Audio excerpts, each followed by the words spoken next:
Hi guys, कैसे हैं आप सब। स्वागत है आपका आज के इस नए वीडियो में। मेरा नाम है अंकित और आप देख रहे हैं साइंस शाला। दोस्तों, आज की इस वीडियो में हम some basic concepts of chemistry class 11 का जो चैप्टर है उसका पार्ट 7 कवर करने जा रहे हैं। इसमें हम जानेंगे कि एम्पिरिकल फार्मूला क्या होता है और मॉलिक्यूलर फार्मूला क्या होता है और कैसे हम एम्पिरिकल फार्मूले की मदद से किसी भी कंपाउंड का मॉलिक्यूलर फार्मूला बता सकते हैं। गाइस, अगर हम एम्पिरिकल फार्मूले की बात करें तो ये फार्मूला किसी भी कंपाउंड में पाए जाने वाले वेरियस एटम्स को रिप्रेजेंट करता है जो कि एक सिंपल होल नंबर के रेशियो में देखने को मिलते हैं उस कंपाउंड के अंदर। और अगर मॉलिक्यूलर फार्मूले की बात करें तो मॉलिक्यूलर फार्मूला किसी भी एक कंपाउंड के एक मॉलिक्यूल में कितने तरीके के एटम प्रेजेंट हैं उसको एग्जैक्टली डिफाइन करता है एक मॉलिक्यूलर फार्मूला। दोस्तों, मैं जानता हूँ ये थोड़ी चीज़ सिमिलर सी दिख रही है, लेकिन जैसे ही एम्पिरिकल फार्मूला और मॉलिक्यूलर फार्मूला निकल कर आपके सामने आएंगे तो आपके सारे डाउट्स क्लियर हो जाएंगे। तो बिना देर के वीडियो को शुरू करते हैं। वीडियो को लाइक कर दें और चैनल को सब्सक्राइब जरूर कर लें। एक एग्जाम्पल की मदद से हम इसको समझते हैं। गाइस, यहाँ पर हमारे सामने एक क्वेश्चन दिया होता है, इस तरीके का कुछ होता है जिसमें एक कंपाउंड दे रखा होता है। तो उस कंपाउंड में बताया होता है कि हमारे पास ये एग्जाम्पल है जिसमें बताया गया है कि एक कंपाउंड है जो कि 100% है। उस 100% कंपाउंड में 4.07% हाइड्रोजन, 24.27% कार्बन और 71.65% क्लोरीन दी हुई है। अब आपको इन्होंने मोलर मास दे रखा है। उस कंपाउंड का मोलर मास 98.96 ग्राम दे रखा है और पूछा है कि उस कंपाउंड का आपको एम्पिरिकल फार्मूला और मॉलिक्यूलर फार्मूला निकालना है। तो सबसे पहले हमारे लिए एम्पिरिकल फार्मूला निकालना होगा। उसके कुछ स्टेप्स हैं, उसको निकालने के बाद हम उसकी हेल्प से मॉलिक्यूलर फार्मूला निकाल पाएंगे। तो देखिए, पहला स्टेप हम करते हैं। पहला स्टेप क्या है?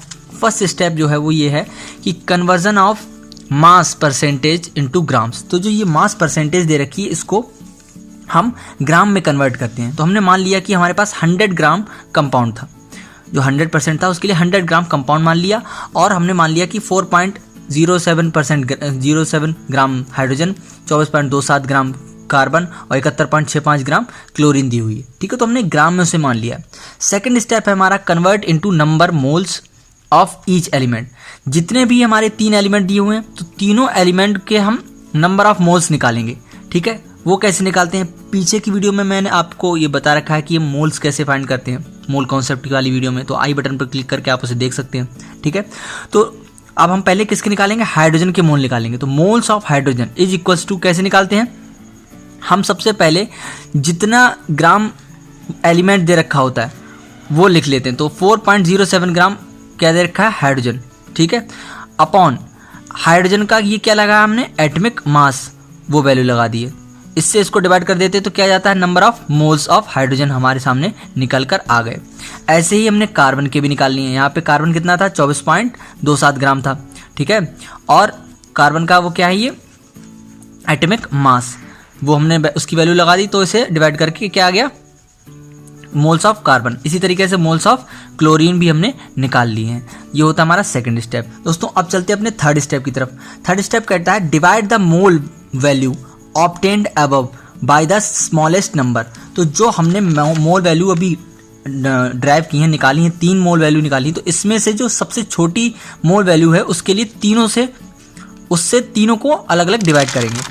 तो अब क्या करा? 2.021 हमारी सबसे छोटी मोल वैल्यू थी। उससे तीनों को जब हम डिवाइड करेंगे तो पहले का आंसर आएगा 2, दूसरे का 1 और तीसरे का भी 1, क्योंकि पहली वैल्यू जो है वो डबल है इसकी और दूसरी और तीसरी एक जैसी है। तो इसे डिवाइड करेंगे तो इसकी वैल्यू 1, इसकी वैल्यू 1 बना जाएगी। इसी से डिवाइड करेंगे तो ठीक है। तो हमारे पास रेशियो आ गया तीनों का 2:1:1। तो 2 किसका है? हाइड्रोजन का है, 1 कार्बन का है और ये वाला 1 भी क्लोरीन का ही है।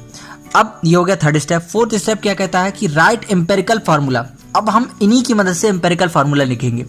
इसमें जो ये नंबर हमारे सामने मेंशन हुए हैं उनको इसी के साथ लगा के एक फार्मूला तैयार करेंगे। तो कार्बन कितने थे? 1 थे, तो कार्बन के नीचे 1 लिखा हुआ है, लिखने की जरूरत ही नहीं है। हाइड्रोजन कितने आए हैं? 2 आए हैं, तो हाइड्रोजन के नीचे हमने 2 लिख दिया। और क्लोरीन कितने आए हैं? 1 आया, तो क्लोरीन के नीचे भी 1 है। तो ये हमारा क्या तैयार हो गया दोस्तों? ये हमारा जो तैयार हुआ वो एम्पिरिकल फार्मूला तैयार हुआ। इसी को हम एम्पिरिकल फार्मूला कहते हैं। अब मॉलिक्यूलर फार्मूला क्या होता है उसको निकालने का अलग स्टेप है। तो गाइस फिफ्थ स्टेप में हम राइटिंग मॉलिक्यूलर फार्मूला, हम मॉलिक्यूलर फार्मूला लिखेंगे। इसको कैसे लिखते हैं, ए स्टेप है डिटरमाइन एम्पिरिकल फार्मूला मास। तो अब हम इस एम्पिरिकल फार्मूला से एम्पिरिकल फार्मूला मास निकालेंगे, ठीक है। वो कैसे निकालते हैं, add the atomic masses of various atoms present in empirical formula. तो एम्पिरिकल फार्मूला में जितने भी एलिमेंट प्रेजेंट हैं, एलिमेंट्स के एटम प्रेजेंट हैं, उनको उनके एटॉमिक मास को हम ऐड कर देंगे। उससे क्या आ जाएगा, एम्पिरिकल फार्मूला मास आ जाएगा। तो हमने क्या किया, कार्बन था, कार्बन का एटॉमिक मास 12.01 होता है, हम 12 लिख लेते हैं जनरली, तो ये लिख लिया हमने, आप 12 भी लिख सकते हैं। प्लस हाइड्रोजन कितने हैं, 2 हैं, 2 से मल्टीप्लाई कर दिया किसको, हाइड्रोजन के एटॉमिक मास को, प्लस क्लोरीन का एटॉमिक मास भी हमने ऐड कर दिया। इन तीनों को ऐड करने के बाद, तीनों के एटॉमिक मास को ऐड करने के बाद हमारे पास जो वैल्यू आई, ये वैल्यू जो है वो किसकी है, एम्पिरिकल फार्मूला मास की, ठीक है। अब सेकंड स्टेप हमें क्या करना है, second step divide molar mass by empirical formula mass. Molar mass दोस्तों सबसे पहले आपको ध्यान देना होगा, दे रखा था सबसे पहले 98.96 ग्राम दे रखा था उस कंपाउंड का मोलर मास।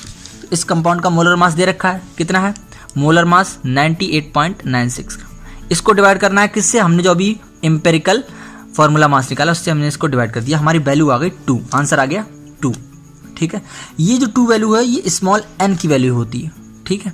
अब इसी n की वैल्यू को एम्पिरिकल फार्मूला में मल्टीप्लाई कर देना है, इससे इसमें गुणा कर देनी है। तो तीसरा स्टेप यही है, multiply empirical formula by n obtained above to get the molecular formula. इससे हमारे लिए मॉलिक्यूलर फार्मूला मिल जाता है। तो जब हमने इसे मल्टीप्लाई कर दिया तो ये जो हमारे सामने निकल के आया ये होता है मॉलिक्यूलर फार्मूला, ठीक है। इस तरीके से हम एम्पिरिकल फार्मूला की मदद से मॉलिक्यूलर फार्मूला निकाल सकते हैं। आई होप आपको ये सारे स्टेप्स समझ में आए होंगे। अगर समझ में आए तो वीडियो को लाइक करें, फ्रेंड्स के साथ शेयर जरूर करें। ऐसी वीडियोस के लिए हमारे चैनल साइंस वाला को अभी सब्सक्राइब करें। मैं मिलूंगा हमारी अगली वीडियो में, तब तक के लिए गुड बाय।